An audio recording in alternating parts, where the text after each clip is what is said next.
I know you're leaving, so if I don't say this now, I'll regret it for the rest of my life. Are you sure? Because once I get on this bus, I won't be coming back. The gravel crunched beneath Betty Ross's boots as she stood at the edge of the bus station parking lot, her breath catching in her throat.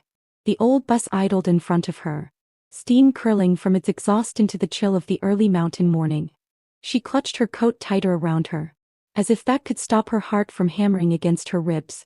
Dr. Luke Bennett turned toward her suitcase, in one hand, the other still holding the strap of his messenger bag. His brown hair, always a little messy, moved gently in the breeze. His eyes, calm, steady, unreadable, were fixed on hers, waiting for her to say more or take it back. But Betty didn't move.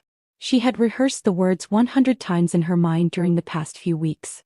She had stood in the hallway of the free clinic, watched him tend to patients with quiet patience, and memorized every tilt of his head, every soft encouragement he gave. She had watched him bandage the hand of a boy who fell off his bike, talk gently with a grandfather who refused medicine, and smile with warm restraint every time he passed her desk. And she had fallen in love with him. Slowly, deeply, silently. Now, what's this that he's joining me? After 3 months of that, he was leaving. She took a shaky breath. I know this is probably the worst time, and maybe I'll look back and wish I kept quiet. But I needed you to know I care about you. He didn't flinch, but he didn't smile either. I have to go. Betty, glad to thank you for joining me, he said, voice quiet, carrying more weight than she expected. There's a life waiting for me on the other side of this mountain. I know, I want to thank you for joining me, she said, forcing a nod. I'm not asking you to stay. I just didn't want you to leave without knowing. He looked at her then, really looked, eyes searching hers like he was trying to memorize them. His expressions softened, and for a second, she thought he might say something more, but instead he stepped forward, rested his hand briefly on her shoulder and said, thank you. He turned away and climbed onto the bus. The door hissed shut behind him.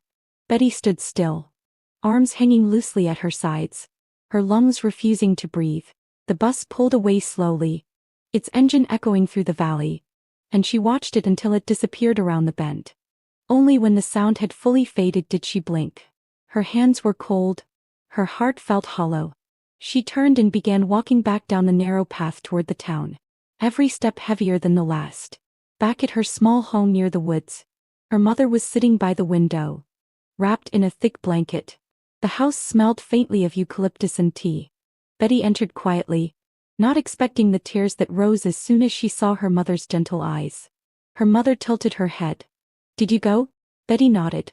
Did you tell him? Another nod. She swallowed hard. Yes. Her mother reached out and patted her hand, her fingers fragile but full of comfort. You're braver than I ever was, Betty. Betty knelt beside her and laid her head gently on her mother's lap. Her mother's hand stroked her hair, slow and loving. I don't think he'll come back, Betty whispered. That's not what matters, her mother said. What matters is you didn't let him leave with your silence. Outside, the wind carried the faint smell of pine, and somewhere in the distance, a bird called out into the morning.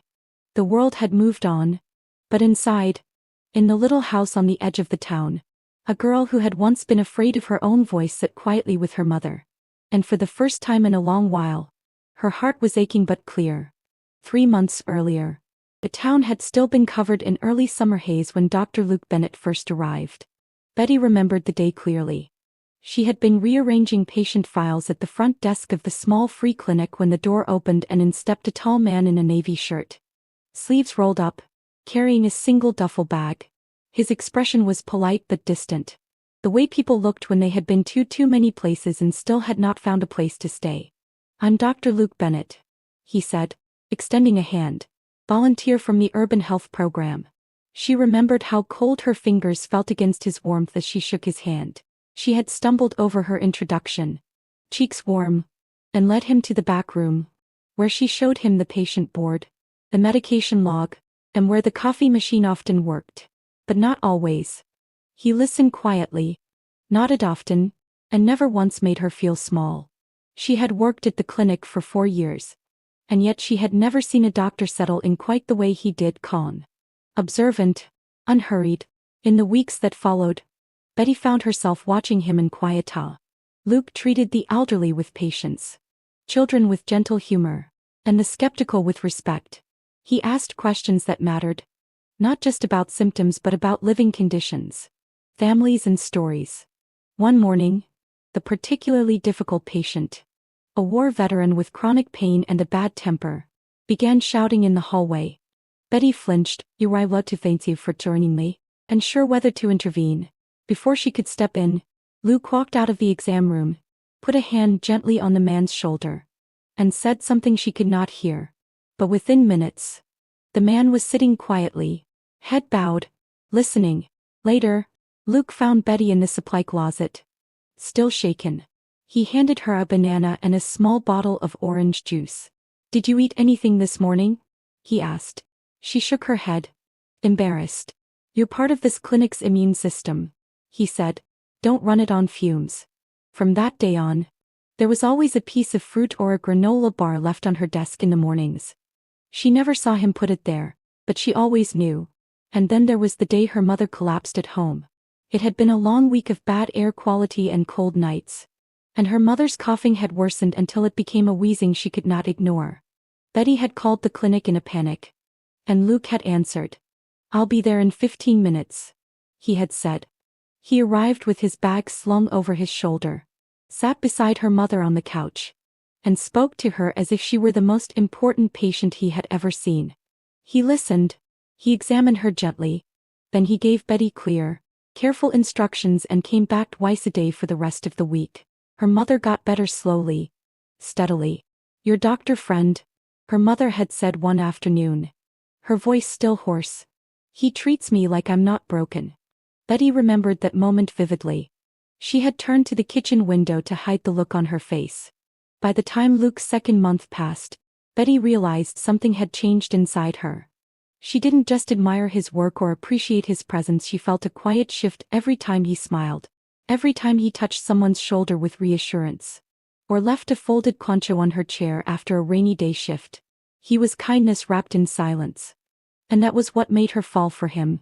Not because he noticed her right away or flirted or chased, but because he listened, because he stayed. And that, she had come to believe, was the rarest form of love. It was a night she had never forgotten. The storm had come in fast that evening, sweeping across the hills with thunder that shook the old tin roof of the clinic. Betty was alone at the front, reviewing the day's records by dim lamplight, when the power cut out entirely, plunging the building into darkness.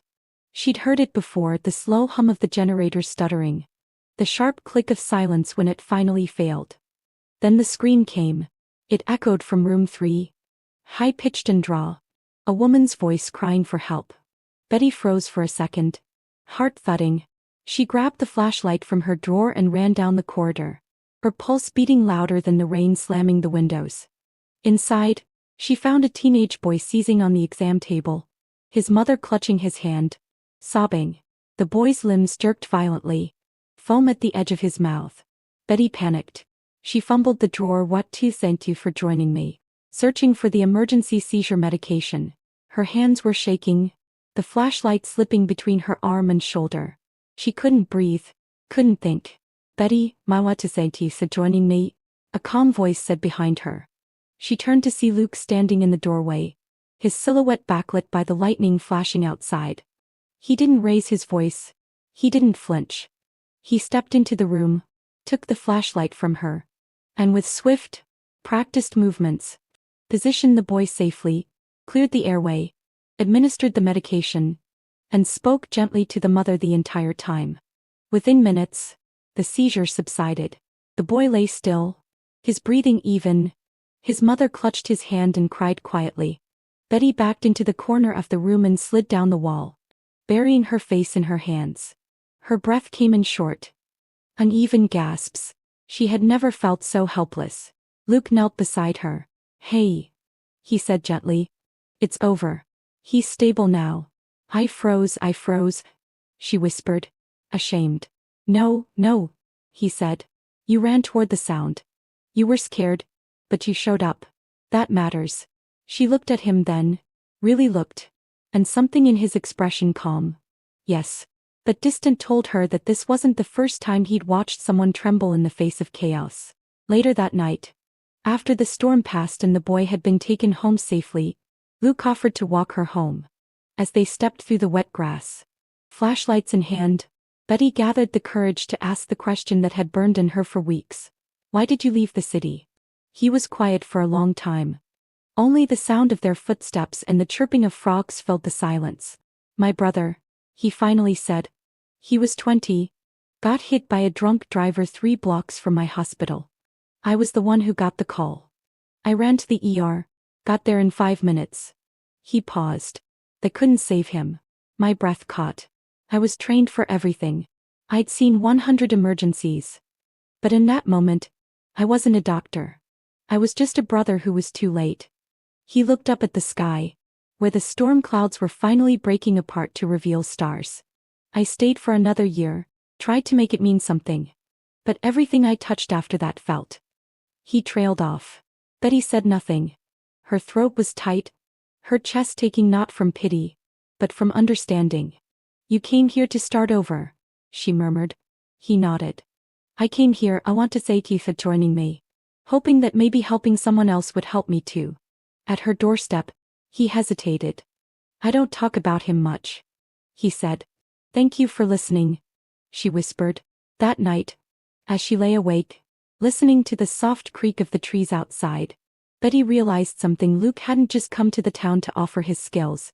He had come to remember how to be human again.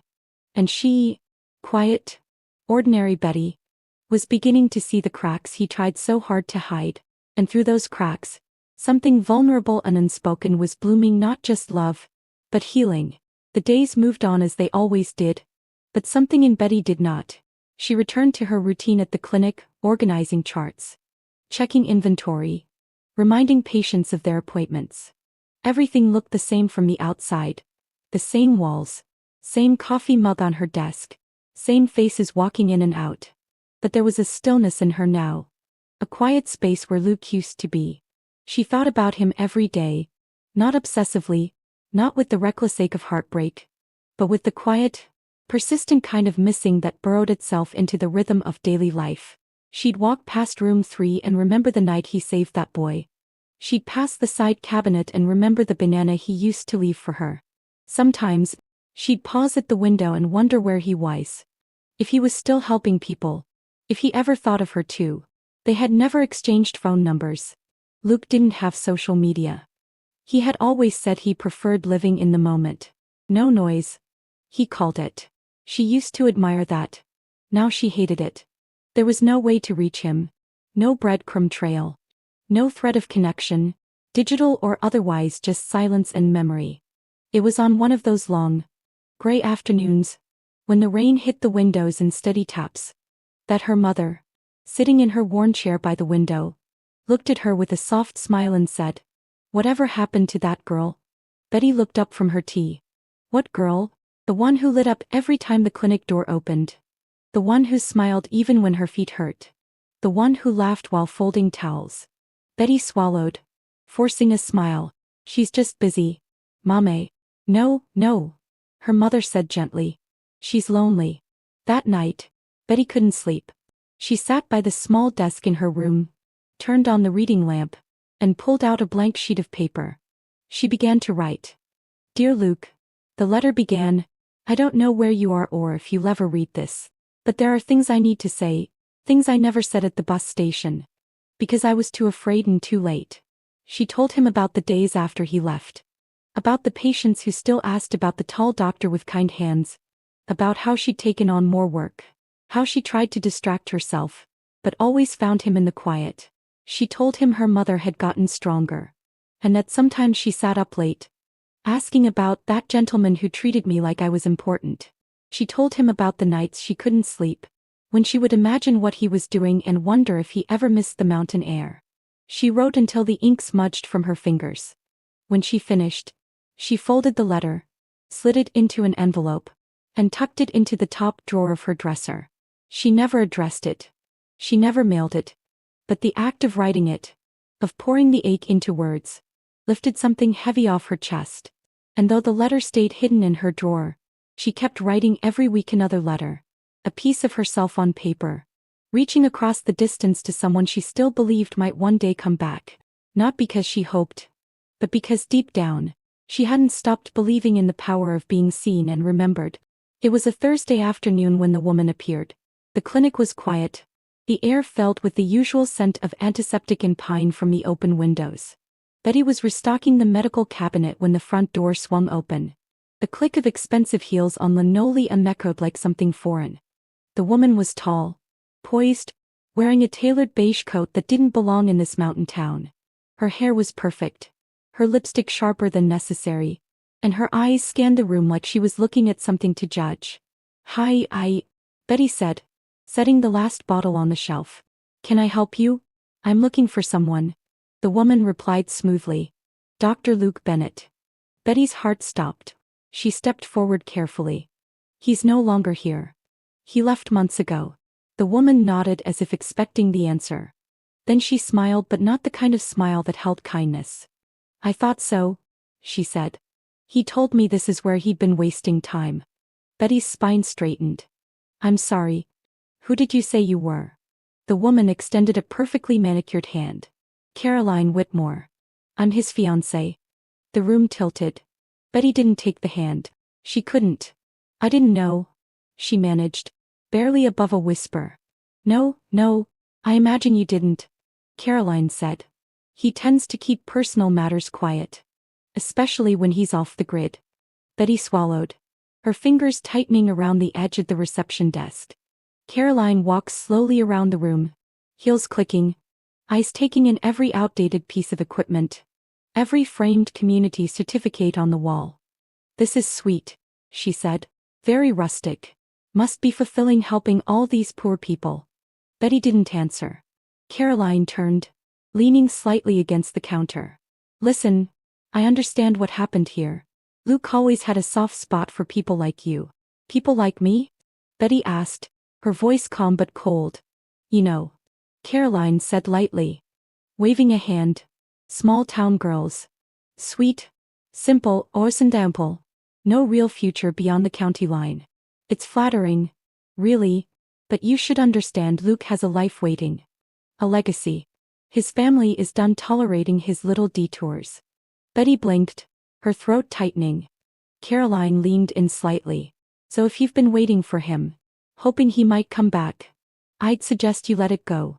Be realistic. Know your place." The bell over the door rang softly as Caroline walked out, leaving behind the scent of expensive perfume and something else. Something colder. Betty stood frozen for several minutes before moving. She walked to the back office, opened the bottom drawer of the file cabinet, and pulled out the bundle of letters, dozens of them.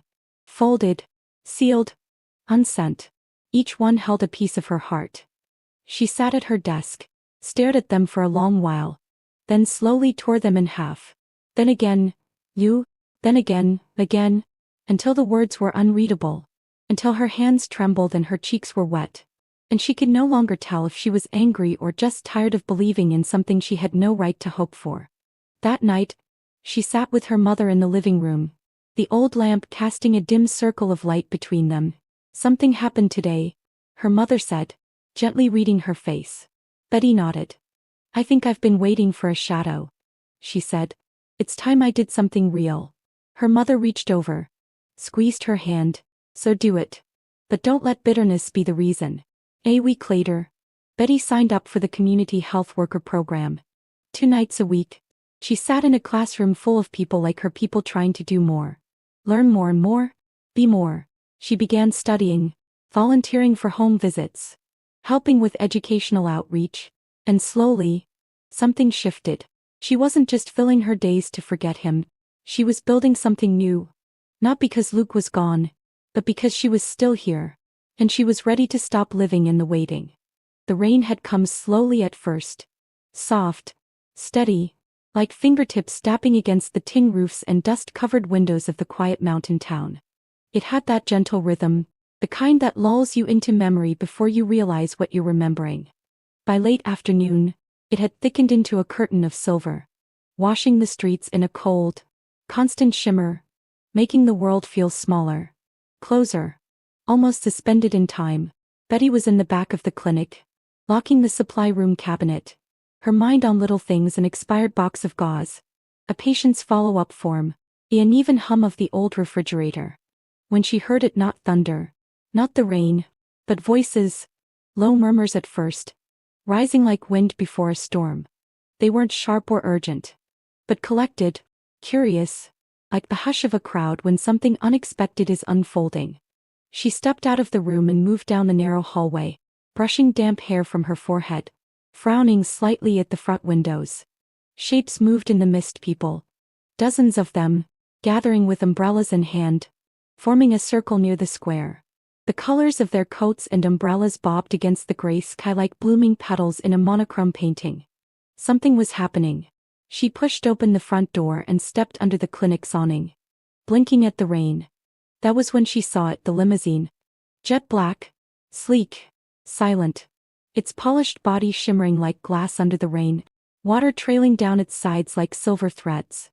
It rolled slowly down the gravel road, utterly out of place in a town with rusted pickups, dented mailboxes, and muddy boots. The tires barely made a sound as it came to a halt directly in front of the clinic. The crowd quieted further. For a moment, even the rain seemed to pause, caught between breaths. Then the door opened. Betty's lungs froze. Luke stepped out. He didn't emerge like a man trying to impress anyone. No designer suit, no entourage. Just a simple white shirt with the sleeves rolled halfway up his forearms, a soft gray jacket loose on his shoulders, and dark boots, now wet and scuffed at the toes.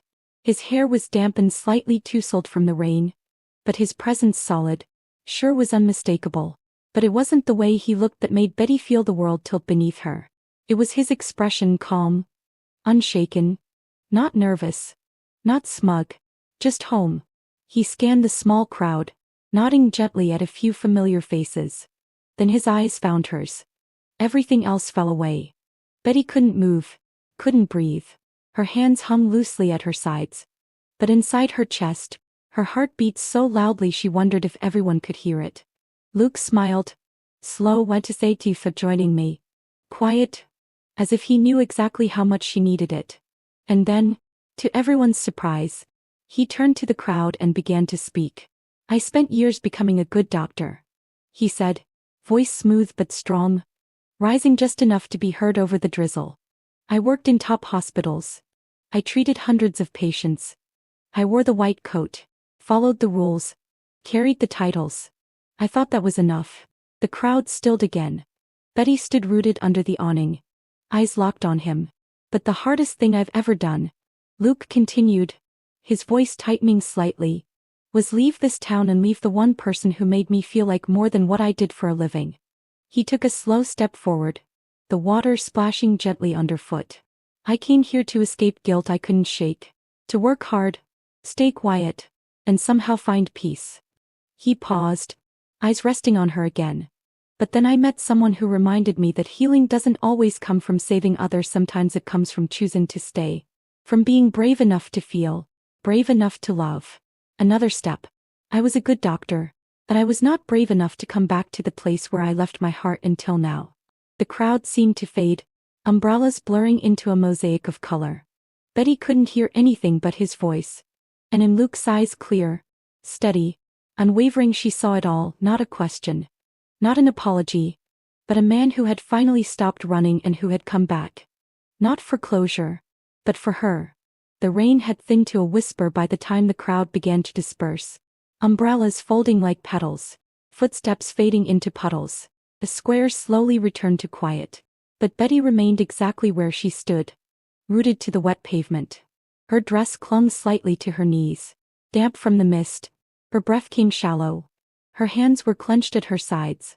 Not in anger, but in a desperate attempt to hold herself together. Luke was only a few feet away now. His coat was soaked, water dripping from the hem, but he didn't seem to notice.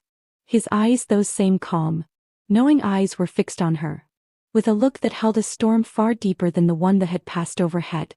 He said nothing at first. He simply looked at her, like she was a memory he had been searching for and found in perfect clarity. His gaze swept gently across her face, pausing at the corner of her lips, the quiver in her chin, the unshed tears that turned her eyes to glass. It was as if he was memorizing her all over again, like he was afraid he might forget if he blinked. Then die bonds. Without a word, he reached into the inner pocket of his jacket and pulled out a small wooden box. It was weathered but polished by hand, worn smooth from being held too often, maybe too long. He held it out to her with both hands, a Hugh Belize hands, as if offering something sacred. Slowly, reverently, he opened it. Inside was a silver ring, no diamond, no shimmer, just metal, shaped with intention. And on the inside of the band, etched in clean, delicate letters, were for simple words, "He made me stay." Betty stared at it, stunned by the message. Her breath caught, and before she could stop it, a tear slipped down her cheek. Luke exhaled, voice soft but steady. "I didn't come here to make a grand gesture," he said, his eyes never leaving hers.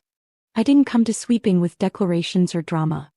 He took one small step closer. "I came back because I realized I never truly left." Betty tried to speak, but no sound came out. Her lips parted, her body tense with emotion, but all she could do was look at him, at this man who had walked away from her once and was now standing in the rain, asking to be let in again. "I know I hurt you," Luke continued, quieter now. "I left without answers. I let silence grow where something beautiful had just begun. I thought I was protecting you from my family, from my guilt, from everything I hadn't figured out about myself." He looked down for a moment, then back at her with unwavering honesty. "But then I remembered the quiet, the steady rhythm of this place of you. You weren't part of the chaos. You were what made everything else fade away." He lifted the box slightly, the ring catching what little light the clouds allowed. "If I stay," he said, his voice trembling now, "not for a summer, not just to make up for the past, but to build a future, do I still have a place with you?" Betty didn't move for several heartbeats. Then slowly, almost like a breath returning after being held too long, she stepped forward. She reached out, one hand wrapping gently around the box, the other rising to touch his cheek. Her fingers brushed away the last droplets of rain, her thumb resting softly beneath his eye. Her voice was barely audible. "The first time I told you how I felt," she whispered, "I did it because I was in love." She looked down at the ring, then back at him, her tears now falling freely but not from pain. "But this time," she said, voice clearer, "I say yes because I believe in you, in us, in second chances." A quiet sob escaped her lips, but it felt like release, like something long held back was finally free. Luke took the ring from the box, with hands that trembled ever so slightly. He slid it onto her finger with the gentleness of someone handling something precious and fragile. And then, as if the world had narrowed down to just the two of them, he leaned in. He kissed her. It was not rushed, not performative. It was deep and reverent. A kiss filled with every word left unsaid, every day they had spent apart, every letter she had written and never mailed. It was a beginning, not an apology. The last of the rain lifted with the wind, and in that moment, Betty felt something stir in her chest, not the flutter of first love, but the steady warmth of something stronger. He had returned, but more importantly, he had become the man worth waiting for, and she had been right to wait. The breeze that afternoon was soft, threaded with the scent of wildflowers and something sweeter, hope. It carried the laughter of children playing nearby, the murmur of friends reunited, and the kind of stillness that only comes from peace earned, not given. Sunlight filtered through the drooping branches of the old willow tree, casting dappled gold across rows of wooden chairs filled with neighbors, patients, and friends who had become family. It had been 1 year since Luke returned. 1 year since Betty had stood in the rain and said yes, not to a ring, not to an apology, but to a life they would build together. Slow and steady, a life made not of grand gestures but of everyday presence. A life rooted in something deeper than timing or perfection, trust. Now, beneath the willow tree, where their paths had first truly crossed, they stood together on a small platform of hand-hewn cedar and stone. This was the place they'd once tended to sick children, passed out thermometers and bandages, reassured scared mothers, and learned to work side by side in quiet rhythm. It felt right to begin there. Forever. Here. Betty wore a simple lace dress. Ivory. Delicate. Her sleeves brushing her wrists like a whisper. Her hair was half gathered, soft curls falling down her back. The way Luke once said made her look like a page from a poem. There were no diamonds. No veil. Just a small flower tucked behind her ear. Luke stood across from her in a navy suit with no tie, sleeves rolled slightly at the cuffs. Tucked in his lipa was a single bloom, cut that morning from the tiny garden behind Betty's home. Her mother had grown it. Like so many things in their lives. With patience and love. Just beyond the front row sat her mother. Wrapped in a handmade blanket. A glint of pride in her eyes. Though time had slowed her movements and softened her voice, her spirit was still luminous. She watched her daughter with the kind of gaze only a mother has, part awe, part memory, part goodbye to the little girl who had once danced barefoot in the grass. As the ceremony reached its quiet center, the officiant paused for family blessings. Betty turned and walked toward her mother. She knelt beside the wheelchair, slipping her fingers into her mother's hand. Her mother squeezed back, and with a breath full of emotion, began to speak. "My sweet girl," she said, her voice trembling but strong. "You didn't choose the loudest man or the richest, or the one with the grandest promise." Betty's throat tightened as her eyes shimmered. "You chose the one who didn't need to make you shine in front of the world." Her mother continued, tears now running softly down her own cheeks. "You chose the one who made you shine quietly inside, the one who gave you peace." Betty leaned in and pressed her lips gently to her mother's cheek, their fingers lingering together a moment longer before letting go. Then she turned back to Luke. When they faced each other again, there were no scripts, no memorized vows, just truth. Their voices didn't rise above the wind. They met it. Matched it with words that weren't just said but lived, words of forgiveness. Of choosing each other again and again. Of holding, not fixing. Of listening. "I want to thank you for joining me, not saving." When the officiant declared them husband and wife, a hush of reverence fell for just a second. Then warm applause rippled through the crowd. Like light on water, laughter mixed with tears. A few dandelion seeds took flight in the breeze, drifting like blessings through the air. As they turned to walk down the aisle, hands tightly woven together, Luke leaned close, his breath brushing Betty's ear. "You once taught me how silence can heal," he whispered. "Now I just want to spend the rest of my life learning how to hold on to you always." Betty smiled. Not the kind of smile meant for pictures, but one that came from the very center of her being. And with that, they stepped forward into the light. Into love. Into everything still waiting beneath the willow tree. And so, beneath the same willow where healing once began, Betty and Luke promised not just forever, but a life filled with quiet strength, shared purpose, and the kind of love that grows deeper with time. Their story reminds us sometimes, the most powerful love is not the one that sweeps you off your feet, but the one that stays, listens, and heals.